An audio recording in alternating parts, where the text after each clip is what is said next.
11वीं वीडियो है ये लक्ष्मीकांत की सीरीज की। यहाँ पे हम लोग बात करेंगे यूनियन एंड इट्स टेरिटरी के बारे में। आगे बढ़ने से पहले बस आपसे वही बोलना है जो हर वीडियो में बोलता हूँ, एंग लक्ष्मीकांत की 6ठे एडिशन की किताब की हार्ड कॉपी अपने सामने खोल कर रखें, खरीद लीजिए इस किताब को, बहुत अच्छी किताब है। क्या क्या चीज देखेंगे? यूनियन ऑफ स्टेट्स, दूसरा parliament's power to reorganise the states, exchange of territories with Bangladesh. Article 1 से लेके आर्टिकल 4 तक की पूरी समरी हम लोग यहाँ पे देखने वाले हैं दोस्तों। बहुत चीजें आपको यहाँ पे जानने के लिए मिलेंगी। तो आगे बढ़ने से पहले सबसे पहले एक लाइक का बटन जरूर दबा दें और हो सके तो शेयर कर दें। वैसे भी लक्ष्मीकांत की सीरीज को आप लोग काफी सपोर्ट कर रहे हो, मुझे बहुत खुशी है दोस्तों। तो मैं जो चीजें बना रहा हूँ उसको अभी के लिए 800-900 लोग देख रहे हैं। मैं एक्सपेक्ट करूंगा कि आगे आने वाले समय में हर वीडियो को 5000, 10,000, 20,000 लोग देखेंगे। देखिए जितने ज्यादा लोग देखते हैं ना दोस्तों, उतना ही अंदर से कॉन्फिडेंस आता है वीडियो बनाने का। तो शुरू करते हैं।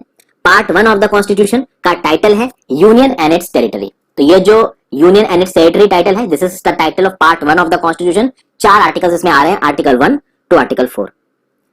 देखा जाए आर्टिकल 1 में क्या आता है, तो आर्टिकल 1 में आता है union of states. Article 1 India को क्या बोलता है? इंडिया को बोलता है India that is Bharat is a union of state. नाम क्या निकल के आ रहा है? India that is Bharat. और ये है क्या? ये है यूनियन ऑफ स्टेट्स। और ये यूनियन ऑफ स्टेट्स है, ये फेडरेशन ऑफ स्टेट्स नहीं है। ऐसा क्यों लिखा गया लक्ष्मीकांत की किताब में? देखिए जब यूएसए बना था दोस्तों, तो यूएसए की जो अलग अलग कॉन्स्टिट्यूएंट यूनिट्स थी, लगभग 13 थी if I am not mistaken, उन 13 यूनिट्स ने आपस में बैठ के मिलकर बातचीत की और बातचीत के तहत अपने आप को एक कर लिया, एक यूनिट बना लिया। लेकिन यहाँ पे जब इंडिया के स्टेट्स बने तो किसी भी तरीके की पहले कोई बातचीत नहीं हुई है। हमने आजादी की लड़ाई लड़ी, आजादी की लड़ाई में हमारे देश के सभी हिस्सों ने, सभी हिस्से के लोगों ने पार्टिसिपेट किया और उसके बाद हमको आजादी मिली।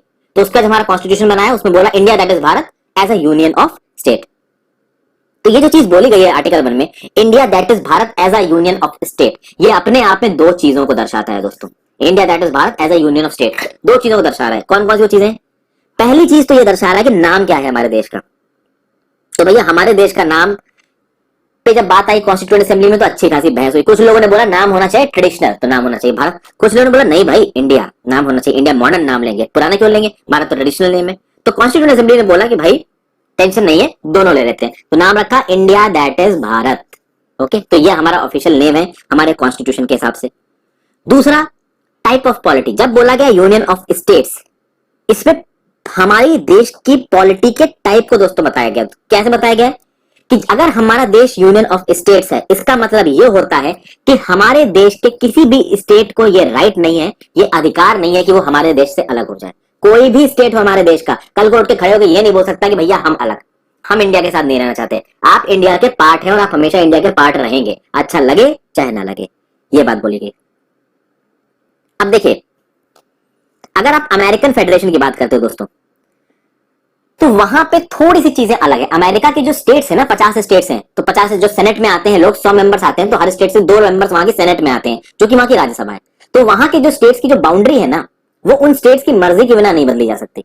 इंडिया में क्या है कि इंडिया के स्टेट्स की जो बाउंड्री है वो उसकी मर्जी के बिना बदली जा सकती है।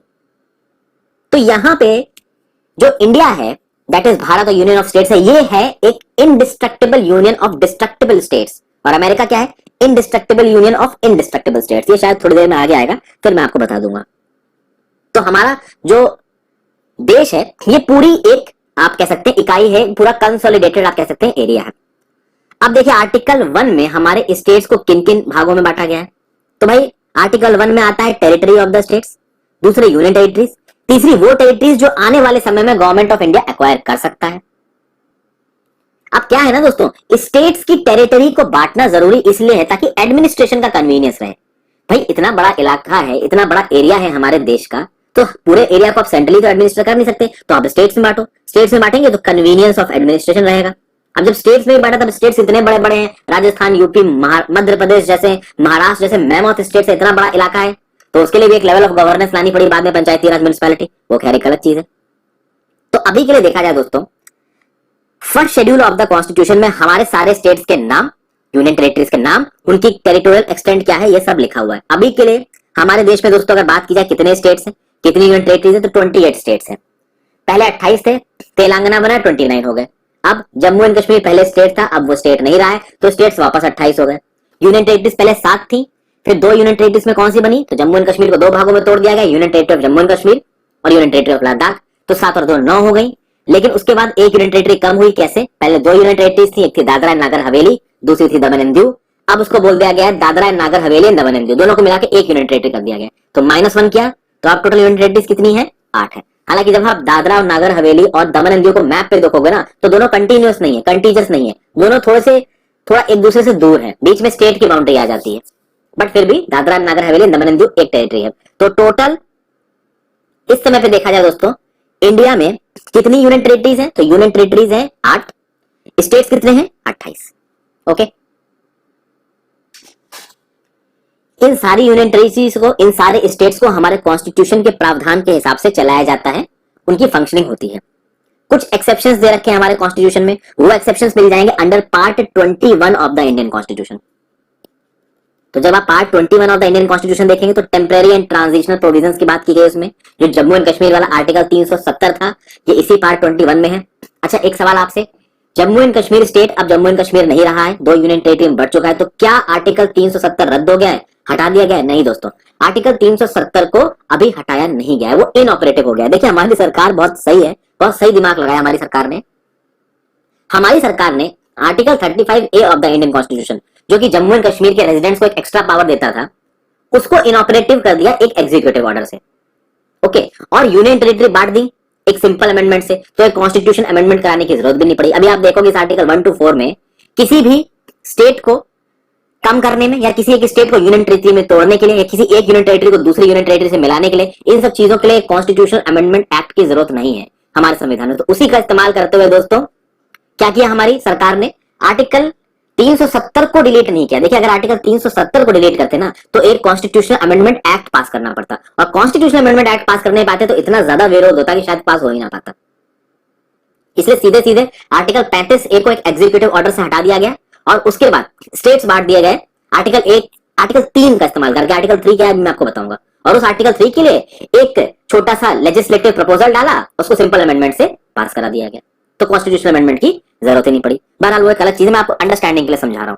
तो अगर आप part 21 of the Indian constitution देखेंगे तो उसमें से कुछ अलग प्रोविजंस दे रखे हैं, कुछ स्पेशल प्रोविजंस दे रखे हैं अलग अलग स्टेट्स के लिए। तो ये चलता है आपका आर्टिकल 370 से आर्टिकल 371J तक, शायद 371J तक।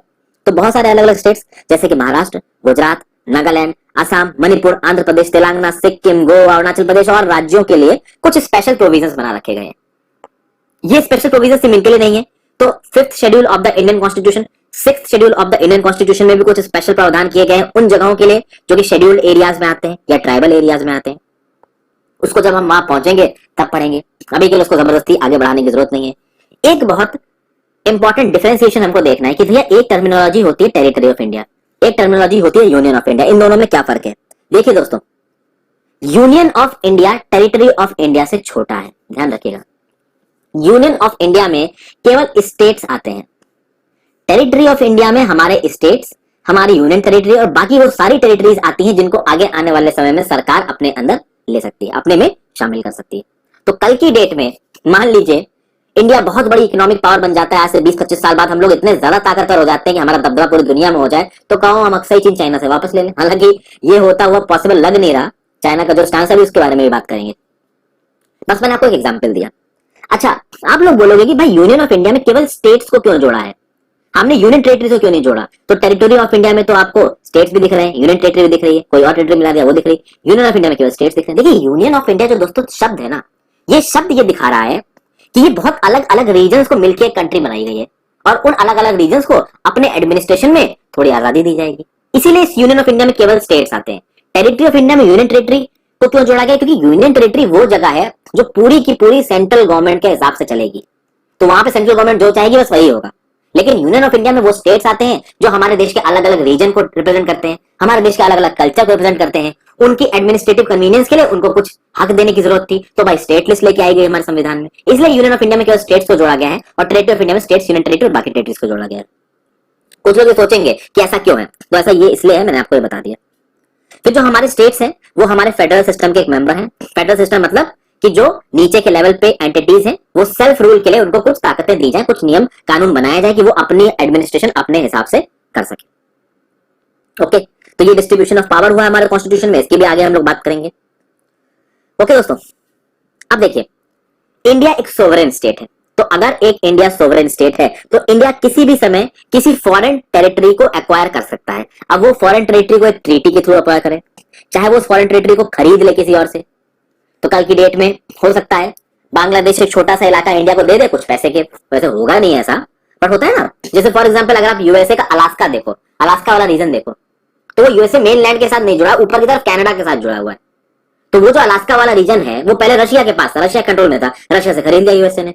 तो इस तरीके से हम भी खरीद सकते हैं अगर कोई दूसरा बेचना चाहे। तो आप कह सकते हो कि जो इथोपिया है या कोई भी ईस्टर्न अफ्रीकन कंट्री है, हो सकता है कि जो eastern edge of the African continent है वहां पे छोटे छोटे आइलैंड है, उनमें से कोई एक आइलैंड इंडिया को बेच दे, कोई एक कंट्री, तो कुछ भी हो सकता है दोस्तों। फिर कोई हमें गिफ्ट दे सकता है, हालांकि जमीन को गिफ्ट देता नहीं, लीज पे दे सकता है, तो लीज पे भी हम लोग लैंड ले सकते हैं। फॉर एग्जाम्पल मैं आपको एग्जाम्पल बताना चाहता हूँ, मैं जितना अच्छा हो सकता है उतना लेक्चर को अच्छा बनाने की कोशिश करता हूँ दोस्तों। जैसे इंडियन ओशन में एक आर्किपेलागो है, शागोज आर्किपेलागो, ये आपका मॉरिशस के पास पड़ता है। शागोस आर्किपेलागो को मॉरिशस बोलता है कि ये हमारा है, बट एक्चुअली में शागोस आर्किपेलागो पे यूनाइटेड किंगडम का कंट्रोल है। और यूनाइटेड किंगडम ने इस शागोस आर्किपेलागो का जो सबसे बड़ा आइलैंड है ना, डियाजो गार्सिया, इस डियाजो गार्सिया को यूएसए को दे रखा है लीज पे, और यूएसए ने अपना मिलिट्री बेस बना रखा है इस डियागो गार्सिया पे। ये शागोस आर्किपेलागो पूरा पूरा यूके कंट्रोल में, हालांकि मॉरिशस बोलता है कि ये हमारा आइलैंड है। तो लीज पे देना समझ गया आप कि भाई शागोस आर्किपेलागो के एक आइलैंड को यूके ने लीज पे दे दिया यूएसए को। तो इस तरीके से इंडिया भी लीज पे उठा सकता है। फिर प्लेबिसाइड, तो प्लेबिसाइड आपको पता ही भाई, किसी एक जगह पे वोटिंग करा दी जाएगी और वोटिंग करके बोल दिया जाएगा कि भाई ये इलाका इनका। फॉर एग्जाम्पल जो नॉर्थ वेस्टर्न फ्रंटियर प्रोविंस है, बलूचिस्तान वाला इलाका है पाकिस्तान का, तो कल की डेट में अगर पाकिस्तान बोल दे कि भाई बलूचिस्तान वाले इलाके में हम प्लेबिसाइड कराएंगे, और वो प्लेबिसाइड जिसके फेवर में जाएगा वो इलाका उसका होगा। और मान लो बलूचिस्तान वाले प्लेबिसाइड कर देते हैं इंडिया के फेवर में, तो इंडिया मिल जाएगा। हालांकि ऐसा होगा नहीं दोस्तों, मैं बस आपको समझाने की कोशिश कर रहा हूँ, ठीक है। मैं क्या बताने की कोशिश कर रहा हूँ, जो समझाने की कोशिश कर रहा हूँ। कोई भी अपना लैंड देने वाला है नहीं, लैंडों के पीछे तो लड़ाई हो गई, हजारों लाखों करोड़ों लोग मर गए। फिर इंडिया ऑक्यूपेशन भी कर सकता है किसी एक जगह पे, लेकिन इंडिया ऑब्वियस सी बात है किसी ऐसी जगह का ऑक्यूपेशन करेगा नहीं जहां पे कोई रिकॉग्नाइज्ड रूलर हो, कोई पॉपुलर रूलर हो, क्योंकि उस जगह का ऑक्यूपेशन करने के लिए वॉर करना पड़ेगा, जबरदस्ती हथियाना पड़ेगा, एक्सप्लॉइट करना पड़ेगा, जो कि इंडिया की कॉन्स्टिट्यूशनल एथोस के अगेंस्ट है। फिर जीत के सबजुगेट करके इंडिया किसी भी तरीके से एक्वायर कर सकता है टेरिटरी को। इंडिया ने बहुत सारी फॉरेन टेरिटरीज को एक्वायर किया है, तो दादरा एंड नगर हवेली, भाई गोवा हो गया, इतने सारे टूरिस्ट जाते हैं, दमन एंड दीव, पुदुचेरी, सिक्किम, इन सबको इंडिया ने एक्वायर किया। सिक्किम तो खुद मिलना चाहता था इंडिया में, गोवा को छीनना पड़ा पोर्तुगीज से, ठीक है। दमन एंड दीव, दादरा नगर हवेली को पोर्तुगीज से छीनना पड़ा, दे ही नहीं रहे थे, तो भाई सबजुगेट करके कॉन्कर करके लेना पड़ा। ओके, फिर हम बात करेंगे article 2 of the Indian constitution के बारे में। ये एक्चुअली मैं आर्टिकल 2 का ही बेस बना रहा था दोस्तों आपके सामने। अब हम समझते हैं कि article 2 of the Indian constitution क्या बोलता है। आर्टिकल 2 हमारी पार्लियामेंट को एक ताकत देता है कि हमारी पार्लियामेंट यूनियन ऑफ इंडिया में किसी एक नए स्टेट को एडमिट कर सकती है, या हमारी पार्लियामेंट कोई एक नया स्टेट बना सकती है। नहीं समझ में आया? समझाता हूं आपको। गिलगित बल्तिस्तान प्रोविंस है पाकिस्तान ऑक्युपाइड कश्मीर की, वैसे वो तो हमारी ही है दोस्तों, ठीक है ना। बट मान लीजिए कल की डेट में गिलगित बल्तिस्तान प्रोविंस एक जो स्टेट बनी हुई है पाकिस्तान की, उसको इंडिया अपने में मिला ले, तो ये क्या हो जाएगा कि भाई एक स्टेट को अपने में मिला ले। हालांकि मैं आपको बस एक एग्जांपल के थ्रू बता रहा हूं दोस्तों, वो जो स्टेट है ना वो है हमारी, हम अपने लक्ष्य में दिखाते हैं। तो बस मैं आपको बताने की कोशिश कर रहा हूं कि कोई बाहर का इलाका, कोई एरिया जो बना हुआ है, वहां पे लोग हैं, उसको अगर अपने में मिलाना हो तो आर्टिकल 2 के तहत इंडिया मिला सकता है। और मान लीजिए कोई एक ऐसा इलाका है जहां पर कोई भी किसी का क्लेम नहीं है, तो उसको एक स्टेट बना के अपने में मिलाना, ये भी इंडिया कर सकता है। तो भाई इतना बड़ा इंडियन ओशन है, वहां पे मान लीजिए कोई एक बड़ा सा खाली आइलैंड पड़ा हुआ है, उस आइलैंड पे किसी का कंट्रोल नहीं है, तो हो सकता है इंडियन गवर्नमेंट बहुत सारे लोगों को वहां पे रिलोकेट करे, वहां पे कॉलोनी बनाए, उस कॉलोनी को ऑफिशियली अपने अंदर मिला ले, तो वो आर्टिकल 2 के अंदर कर सकती है इंडिया। तो किसी एक दूसरे स्टेट को जो अभी हमारे एरिया में नहीं है, उसको आर्टिकल 2 के तहत हमारे देश में मिलाया जा सकता है। तो ऐसी टेरिटरी जो अभी के लिए इंडिया की टेरिटरी का पार्ट नहीं है, उसको अगर हमारे देश में मिलाना है तो किसका प्रयोग किया जाएगा? आर्टिकल 2 का। आर्टिकल 3 में क्या किया जाएगा भाई? आर्टिकल 3 में दोस्तों जो एग्जिस्टिंग स्टेट्स हैं यूनियन ऑफ इंडिया की, जो एग्जिस्टिंग यूनियन टेरिटरी है यूनियन ऑफ इंडिया की, उनकी बाउंड्री को बदला जा सकता है।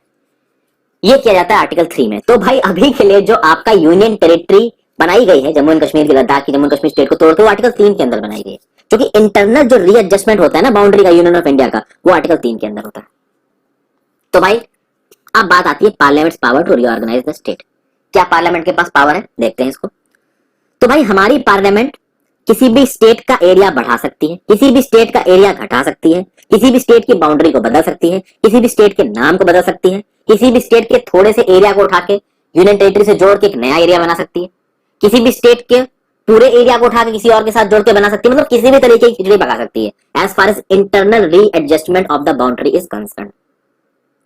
लेकिन इसके लिए दो कंडीशन रखी गई है आर्टिकल 3 में। क्या है वो दो कंडीशन?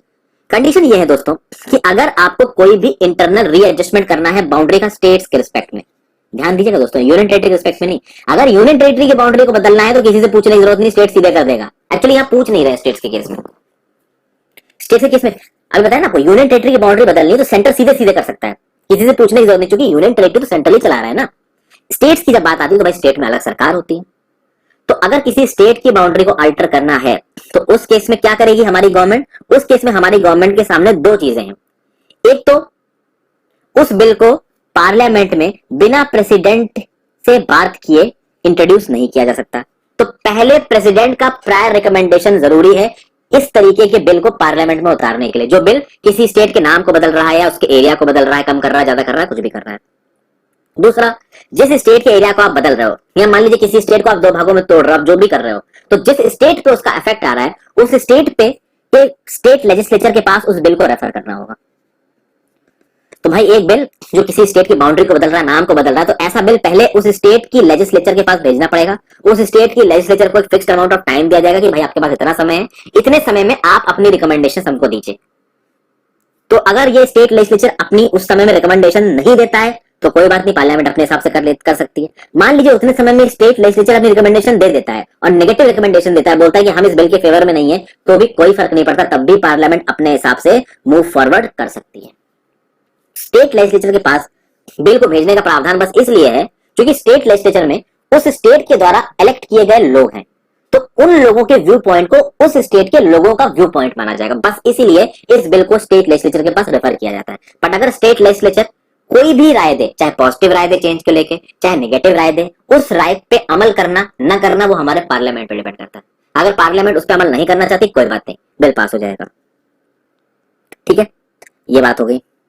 फिर अगर स्टेट की बाउंड्री बदल रहे हो, नाम बदल रहे हो, स्टेट से रिलेटेड कोई चेंज है तो ही आप बिल भेजोगे स्टेट लेजिस्लेचर के पास। अगर यूनियन टेरिटरी से रिलेटेड कोई चेंज है आप नहीं भेजोगे। तो आपकी डेट में जम्मू एंड कश्मीर की यूनियन टेरिटरी है, पुदुचेरी की यूनियन टेरिटरी है, दिल्ली की यूनियन टेरिटरी है, इससे रिलेटेड कोई चेंजेस है तो इनकी लेजिस्लेटिव असेंबली में किसी भी बिल को रेफर करने की जरूरत नहीं है।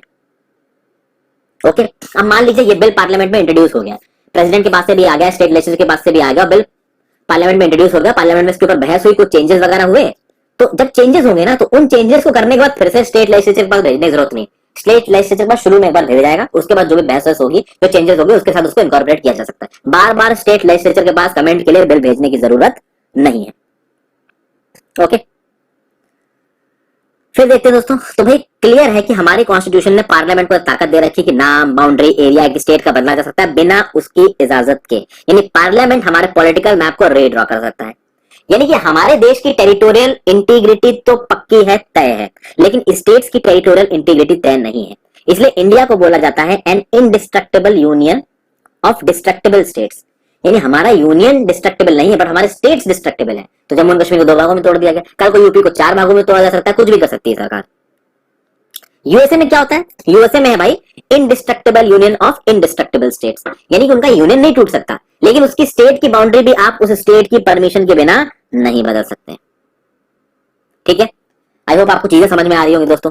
तो आर्टिकल 3 मैंने आपको बताया, आर्टिकल 2 बताया, आर्टिकल 1 बताया, अब आते हैं आर्टिकल 4 पे। आर्टिकल 4 भी जरूरत है। आर्टिकल 4 क्या बोलता है? सबसे इंपॉर्टेंट चीज तो आर्टिकल 4 बोलता है।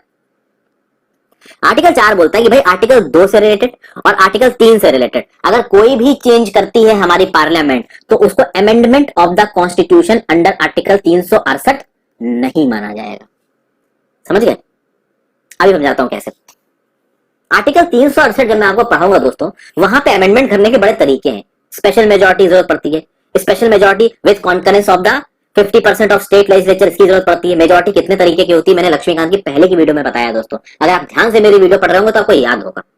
ओके, आर्टिकल 4 क्या बोलता है कि आर्टिकल 2 या आर्टिकल 3 के अंदर अगर आप कोई चेंजेस लेके आ रहे हैं, किसी स्टेट का नाम बदल रहे हैं, किसी नए स्टेट को अपना पार्ट बना रहे हैं, तो उस केस में आपको अमेंडमेंट करने की जरूरत नहीं है अंडर आर्टिकल 368। लेकिन इसके ऊपर एक बहस छिड़ गई दोस्तों। बहस क्या थी कि आर्टिकल 3 के अंदर या आर्टिकल 2 के अंदर आप, आर्टिकल 2 नहीं, आर्टिकल 3 के अंदर आप किसी एक स्टेट की बाउंड्री को कम कर सकते हैं, लेकिन आप देश की बाउंड्री कम नहीं कर रहे हैं। आर्टिकल 2 के अंदर आप किसी बाहर की टेरिटरी को हमारे देश में मिला सकते हैं, सब सही है। क्या इस आर्टिकल 2 के अंदर हमारे देश की टेरिटरी को आप किसी और को दे सकते हो? इस बात पे एक बड़ा सवाल उठा। क्या हुआ दोस्तों, एक बेरूबारी यूनियन 12 करके एक जगह थी, एक डिस्ट्रिक्ट थी, थाना था। ये आपका इंडिया और उस समय के ईस्ट पाकिस्तान के बॉर्डर पे था।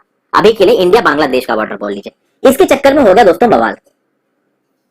बवाल क्या हुआ इसमें, ये बोला गया, देखिए जो रेडक्लिफ थे, रेडक्लिफ कमीशन बैठा था जिसने इंडिया और पाकिस्तान की बॉर्डर को तय किया था। बट ऑब्वियस सी बात है, जब एक कमीशन एक लिमिटेड टाइम में इतने बड़े बॉर्डर को सेग्रीगेट कर रहा है तो गलतियां हो जाएंगी। रेडक्लिफ ने तो बोला भी था माउंटबेटन से कि भाई मैं इतने बड़े बॉर्डर को इतने छोटे समय में नहीं कर सकता डिमार्केट। तो माउंटबेटन ने बोला कि नहीं देखिए आपको करना पड़ेगा, हमको निकलना है यहाँ से, आप प्रॉपर बवाल मचा हुआ, लोग मार काट रहे हैं एक दूसरे को। तो जैसा तैसा जितना अच्छा हो सकता था रेडक्लिफ ने किया। तो ऑब्वियसली तो कुछ जगहों पे गलती छूट जाएंगी, उन गलतियों को सुधारने के तो लैंड बॉर्डर एग्रीमेंट किया था इंडिया बांग्लादेश के साथ, वो भी अभी बताऊंगा मैं आपको। इन सब गलती को सुधारने के लिए दोस्तों आपका ये बेरूबारी यूनियन वाला किस्सा उठा। अब बेरूबारी यूनियन में क्या हुआ, ये बेरूबारी यूनियन जलपाईगुड़ी डिस्ट्रिक्ट है वेस्ट बंगाल की, इस जलपाईगुड़ी डिस्ट्रिक्ट का पार्ट था ये बेरूबारी यूनियन 2 थाना। अब बेरूबारी यूनियन 2 थाना जलपाईगुड़ी डिस्ट्रिक्ट का पार्ट था, इंडिया के कंट्रोल में था।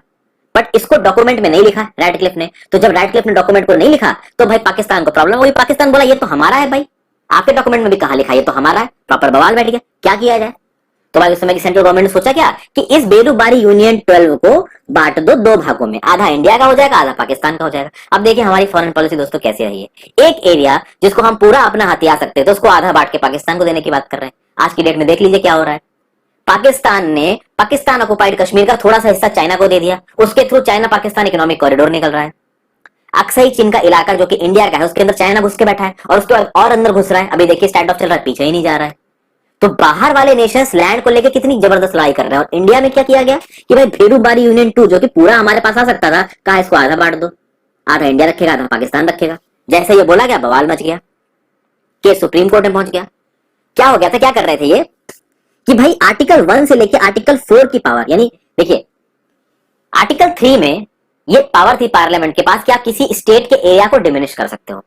तो भाई जो उस समय की कैबिनेट थी, सरकार थी, उन्होंने आर्टिकल 3 के अंदर इस वेस्ट बंगाल की स्टेट के थोड़े से एरिया को डिमिनिश किया। उस समय पे जो वेस्ट बंगाल गवर्नमेंट थी ना उसको वोकली अपोज कर रही थी। उस समय की वेस्ट बंगाल गवर्नमेंट नहीं चाहती थी, इनफैक्ट ऑलमोस्ट इंडिया का एक बहुत मेजर तबका ये नहीं चाहता था कि ऐसा कुछ हो, हमारा लैंड का एक भी इंच किसी और कंट्री के पास जाए। देखिए लैंड तो दिल से जुड़ा होता है ना लोगों के। आज की डेट में अक्सई चीन में के एलएसी पे भी चाइना अंदर घुस के बैठा है, तो कहीं ना कहीं हमको फर्क पड़ता है उससे। भले हमारी डेली लाइफ में उस चीज से फर्क ना पड़े, हम में से बहुत सारे लोग डेली लाइफ में अपने खाने पीने के लिए स्ट्रगल कर रहे हैं, एक अच्छी जिंदगी जीने के लिए स्ट्रगल कर रहे हैं, अपने घर वालों का फ्यूचर को सिक्योर करने के लिए स्ट्रगल कर रहे हैं। उसके बाद भी जब हमें पता होता है कि हमारा हिस्सा किसी और ने इलीगली ऑक्युपाई कर लिया या अंदर आके बैठा, तो हमको बुरा लगता है। कुछ उस समय भी ऐसा हुआ। तो जो उस समय की गवर्नमेंट थी, मैं किसी लीडर का नाम तो नहीं लूंगा, सही नहीं होगा बोलना, उन्होंने बोला कि बेरूबाई यूनियन को 2 भागों में बांट दो, आधा इंडिया रख लेगा आधा पाकिस्तान रख लेगा। ये कहा गया भाई, बहुत भयंकर अपोजिशन हुआ। अच्छा ये जो आधा पाकिस्तान को देने की बात हो रही थी, ये हो रही थी आर्टिकल 3 के अंदर। तो केस पहुंच गया सुप्रीम कोर्ट में, सुप्रीम कोर्ट में इसकी सुनवाई हुई। सुप्रीम कोर्ट ने बोला कि आर्टिकल 3 के अंदर जो आपका जो स्टेट है ना, उसको जो आप एरिया को डिमिनिश कर रहे हो ना, वो आप इस शर्त में नहीं कर सकते हैं कि आप अपनी टेरिटरी को किसी फॉरेन कंट्री को दे रहे हो। और उस समय पे ये टेरिटरी उस समय के अर्स्टवाइल ईस्ट पाकिस्तान को जारी थी, अभी के लिए वो बांग्लादेश है, जो कि 1958-1960 के लगभग की घटना है। ठीक है, तो सुप्रीम कोर्ट ने कहा कि भाई आप आर्टिकल 3 के अंदर बिना अमेंडमेंट किए ये हिस्सा पाकिस्तान को नहीं दे सकते। अगर आपको ये हिस्सा पाकिस्तान को सीड करना है तो आपको अमेंडमेंट करना पड़ेगा, कॉन्स्टिट्यूशन में एक अमेंडमेंट पास करना पड़ेगा। तो जब सेंट्रल गवर्नमेंट को ये पता चला तब एक अमेंडमेंट पास किया गया, 9th constitutional amendment act of 1960, और उसके थ्रू बेरूबारी यूनियन का आधा दिया गया पाकिस्तान को, जबकि पूरा नेशन ये चाहता था कि ऐसा कुछ ना हो। वेस्ट बंगाल की गवर्नमेंट ये चाहती थी ऐसा कुछ ना हो। बट इंडिया तो एक अच्छा दोस्त है, एक अच्छा देश है, वो तो भाई सबका ध्यान रखता है। तो पाकिस्तान जैसी दोगली कंट्रीज का भी ध्यान रखता है जो कभी भी इंडिया के ऊपर वॉर कर देंगी। आगे देखते हैं। उसके बाद दोस्तों, अच्छा सॉरी दोस्तों, मेरे बहुत सारे लोग पाकिस्तान से भी वीडियो देखते हैं, तो मैं यहाँ पे ये बोल दूं कि देखिए ये जो बॉर्डर डिस्प्यूट्स होते हैं ये गवर्नमेंट के बीच में होते हैं, लोगों के बीच में नहीं होते। और एक बहुत बड़े इलाके में, हमारे जम्मू एंड कश्मीर के, जिसको आप कह सकते हो कि गिलगित बल्तिस्तान मीरपुर का इलाका है, उसमें पाकिस्तान देखिए ऑक्युपाई करके बैठा है, जो कि हमारा ट्रेडिशनली इलाका है। तो ऑब्वियस सी बात है, एज एन इंडियन तो मैं यही बोलूंगा ना, किसी को बुरा लगा हो तो भाई सॉरी। आगे बात करते हैं। बाद में एक और ऐसा केस गया सुप्रीम कोर्ट में, 1969 की बात है। उसमें क्या बोला गया, सुप्रीम कोर्ट ने बोला कि अगर इंडिया और किसी दूसरी कंट्री के बीच में बाउंड्री को लेके कोई डिस्प्यूट है तो अनटिल एंड अनलेस हमारी टेरिटरी का कोई हिस्सा दूसरी कंट्री के पास नहीं जा रहा है, अगर जब तक ये नहीं हो रहा कि इंडिया का कोई टुकड़ा टूट के दूसरी कंट्री के पास जा रहा हो, उसके अलावा आप एग्जीक्यूटिव एक्शन से चीजें कर सकते हैं या आर्टिकल 1 से 4 के अंदर चीजें कर सकते हैं। आपको कॉन्स्टिट्यूशनल अमेंडमेंट एक्ट पास करने की जरूरत नहीं है। मतलब अगर आप स्टेट्स को डिमिनिश कर रहे हो, बाउंड्री को बदल रहे हो या फिर किसी दूसरे देश के इलाके को अपने में मिला रहे हो, तो आप एग्जीक्यूटिव एक्शन के थ्रू मिला सकते हो और बाद में आर्टिकल 1 से लेकर आर्टिकल 4 के बीच में आप पास करा लो सिंपल मेजोरिटी से। क्योंकि आर्टिकल 2 और आर्टिकल 3 के अंदर जो भी चेंजेस आप कर रहे हो उसके लिए आपको सिंपल मेजोरिटी की जरूरत है। आपको उसके लिए अमेंडमेंट करने की जरूरत नहीं। अमेंडमेंट आपको सिर्फ तब करना है जब आप इंडिया की टेरिटरी किसी और को दे रहे हो। 1969 में भी ये चीज बोली हमारी सुप्रीम कोर्ट ने। अब आगे बात आते हैं land boundary agreement between India and Bangladesh. 100th constitutional amendment pass हुआ दोस्तों, 2015 की बात है। हमारी जो सरकार है, प्रेजेंट सरकार, इसको एक बहुत बड़ा अचीवमेंट बोलती है। उस समय पे भी लोग थोड़े कंफ्यूज हो गए थे, बोल रहे थे क्या बवाल है भाई, हमारे देश का हिस्सा आप क्यों दे रहे हो दूसरे देश को। तो देखिए, हिस्सा नहीं दिया जा रहा था दोस्तों, एक्चुअली ये इनक्लेव्स हैं। आपको ऑरेंज में दिख रहे हैं इनक्लेव्स ऑफ इंडिया और आपको ग्रीन में दिख रहे हैं इनक्लेव्स ऑफ बांग्लादेश। तो क्या दिख रहा है आपको यहाँ पे, इधर वाली बाउंड्री आपको बांग्लादेश की दिख रही है, जो बीच में है। आप इस मैप में आराम से बांग्लादेश और वेस्ट बंगाल देख पा रहे होंगे दोस्तों, ठीक है। तो जो आपको ब्लू वाला इलाका दिख रहा है वो एक्चुअली इंडिया है। अब देखिए इंडिया में कितने बांग्लादेश के इनक्लेव्स नजर आ रहे हैं। तो ये ग्रीन रंग के जो इनक्लेव्स दिख रहे हैं आपको इंडिया के अंदर, तो ये दिनहाटा, सितई, सितलकुची, यहाँ पे जो आपको ग्रीन रंग के इनक्लेव्स दिख रहे हैं दोस्तों, ये है बांग्लादेश के। तो इन ग्रीन इनक्लेव्स में बांग्लादेशी लोग रह रहे हैं, बट ये है कहां पे, ये भाई इंडिया के अंदर है। वहीं पे इंडिया के लोग इस कुछ ऑरेंज वाले इलाके में रह रहे हैं दोस्तों। तो ये बोदा, देवीदंग, तो यहां पे रह रहे हैं, बट ये इलाका एक्चुअली में कहां पे आ रहा है, बांग्लादेश में आ रहा है। तो इस लैंड बाउंड्री एग्रीमेंट में यही किया गया दोस्तों कि इन इनक्लेव्स को एक्सचेंज किया गया है। तो ये जो ऑरेंज वाले इनक्लेव्स थे जो बांग्लादेश में थे, ये एक्चुअली इंडिया के थे। एक्चुअली इंडिया के लोग यहाँ पे रहते थे, ओके। वो थे इंडियन सिटीजन, बट चूंकि वो इनक्लेव्स में हमेशा से रह रहे थे तो ऑब्वियसली बात है उनको इंडियंस बुलाता था। उसी तरीके से इस ग्रीन वाले इलाके में बांग्लादेश के लोग रह रहे थे, पर वो आता था इंडियन बाउंड्री में। तो जब ग्रीन वाले इनक्लेव्स यहाँ पे थे तो कई सारे बांग्लादेशी लोग इन ग्रीन वाले इनक्लेव्स में जाते थे, तो बॉर्डर के कुछ स्पेसिफिक पॉइंट से यहाँ चले जाते थे। तो बहुत सारे लोग क्या हुआ कि इसी बहाने बांग्लादेश से इंडिया के अंदर घुस गए। तो इसलिए आसाम में और बाकी जो नॉर्थ ईस्टर्न स्टेट्स है वहां पे बवाल देखने को मिलता है कि भाई बहुत सारा माइग्रेशन हुआ है, बांग्लादेश से इलीगली लोग इंडिया में आ गए। कैसे आ गए, इसी तरीके से आ गए दोस्तों। बांग्लादेश के बहुत सारे इनक्लेव्स इंडियन टेरिटरी में, इन इनक्लेव्स के जाने के लिए आराम से बॉर्डर पास कर लेते हैं और फिर इनक्लेव्स से बाकी देशों में बाकी इंडिया के भागों में चले जाते हैं। तो बांग्लादेश के बहुत सारे लोग इंडिया में हैं। कैसे आए, इसी तरीके से आए। तो सरकार को समझ में आया कि भाई इस प्रॉब्लम को सॉल्व करने की जरूरत है और बॉर्डर को प्रॉपरली सील करने की जरूरत है। वो तब होगा जब ये इनक्लेव्स एक्सचेंज किए जाएंगे। तो जितने भी ऑरेंज इनक्लेव्स थे दोस्तों, लगभग 111 इनक्लेव्स थे इंडिया के। तो ये इनक्लेव्स दे दिए गए बांग्लादेश को और बांग्लादेश के जो 51 इनक्लेव्स थे इंडिया के, इंडिया की तरफ आ गए। तो इससे हुआ क्या, इससे बॉर्डर सील हो गया। तो कोई भी लैंड नहीं दिया गया था इस लैंड बाउंड्री एग्रीमेंट में, बस बॉर्डर को स्ट्रॉन्ग किया गया था। इस इनक्लेव्स की वजह से इंटर बॉर्डर मूवमेंट ना हो, इसलिए ये चीज करी गई, जो कि बहुत जरूरी भी थी। इसीलिए हमारी जो सरकार है वो इस लैंड बाउंड्री एग्रीमेंट को 100th कॉन्स्टिट्यूशनल अमेंडमेंट एक्ट 2015 को अपना एक बहुत बड़ा अचीवमेंट मानती है। हालांकि इस अचीवमेंट की जो नींव थी ना, वो पिछली सरकार में रखी जा चुकी थी। फिर देखिए बांग्लादेश के साथ दोस्तों जो बॉर्डर का थोड़े बहुत माइनर इश्यूज चलते रहते हैं। जैसे फॉर एग्जांपल एक 6.1 किलोमीटर का अनडिमार्केटेड बॉर्डर स्ट्रेच था, उसको भी अब सॉल्व किया गया है दोस्तों। जो कुछ भी ये लैंड बाउंड्री एग्रीमेंट में हुआ था वो भाई आसाम, वेस्ट बंगाल, मेघालय, त्रिपुरा, इनकी स्टेट गवर्नमेंट से बातचीत करके किया गया, अपने आप से नहीं किया गया दोस्तों। इंडिया बांग्लादेश का बॉर्डर बहुत बड़ा है, लगभग 4096.7 किलोमीटर लंबा है। एक बहुत बड़ा बॉर्डर है इंडिया बांग्लादेश का। इसकी डिमार्केशन हुआ था रैडक्लिफ अवार्ड के थ्रू, जो कि 1947 में आया था। ये मैंने पहले आपको बता ही दिया है। इसमें सॉल्व करने की बहुत सी कोशिश की गई है। तो एक बागे अवार्ड आया था 1950 में, इसको आप जाके पढ़ सकते हैं, यहाँ बताने का समय नहीं है। एक नेहरू नून एग्रीमेंट आया था। इस नेहरू नून एग्रीमेंट से उस बेरुबारी यूनियन 12 को 2 भागों में बांटा गया था, जिसको सुप्रीम कोर्ट में चैलेंज किया गया था दोस्तों। तो ये चीज मैंने अभी आपको थोड़ी देर पहले बताई। फिर जब 1971 में बांग्लादेश को मिल गई आजादी, तो फिर 16 मई 1974 को ये सारे इश्यूज उस समय भी उठे थे। ये जो लैंड बॉर्डर एग्रीमेंट वाला दोस्तों इशू है ना, और वो जो 6.1 किलोमीटर का अनडिमार्केटेड स्ट्रेच था जहां पे कोई बॉर्डर ही नहीं था, वो इशू 16 मई 1974 को भी उठा। उस समय तक बांग्लादेश आजाद हो चुका था। लेकिन ऑब्वियसली बात है 16 मई 1974 को ऐसा कुछ करने के लिए ऑब्वियसली बात है टेरिटरी को ट्रांसफर करना पड़ता। अब इनक्लेव्स में कैसे भी देखा जाए टेरिटरी तो ट्रांसफर हुई है ना। उस टेरिटरी ट्रांसफर करने के लिए कॉन्स्टिट्यूशनल अमेंडमेंट एक्ट की जरूरत थी इंडिया में, वो हो नहीं पाया, इसलिए चीज मटेरियलाइज नहीं हुई। इस चीज को मटेरियलाइज करने के लिए एक प्रोटोकॉल साइन हुआ इंडिया और बांग्लादेश के बीच में, कब 6 सितंबर 2011 को। और ये 6 सितंबर 2011 का प्रोटोकॉल बहुत इंपॉर्टेंट था। इस प्रोटोकॉल के बेसिस पे ही लैंड बॉर्डर एग्रीमेंट 2015 वाला इतनी आसानी से एग्जीक्यूट कर लिया गया, क्योंकि आधे ज्यादा काम तो 6 सितंबर 2011 को ही करा जा चुका था। और ये जो पूरा प्रोटोकॉल साइन हुआ है, लैंड बाउंड्री एग्रीमेंट है जो, वो असम, मेघालय, त्रिपुरा और वेस्ट बंगाल इनकी सरकार के साथ डिस्कस करके किया है। यूनिलैटरली सेंट्रल गवर्नमेंट ने इसको नहीं किया है। तो आई होप मैंने जो कुछ भी आपको इस वीडियो में समझाया दोस्तों, आपकी समझ में आया है, आपको वीडियोस रेलेवेंट लग रही है अच्छी दोस्तों, तो ज्यादा से ज्यादा लोगों के साथ इनको शेयर कर दीजिए। जितने ज्यादा लोग देखेंगे उतना ही ज्यादा मुझे एफर्ट लगाने का मन करेगा दोस्तों। Thank you for watching, have a great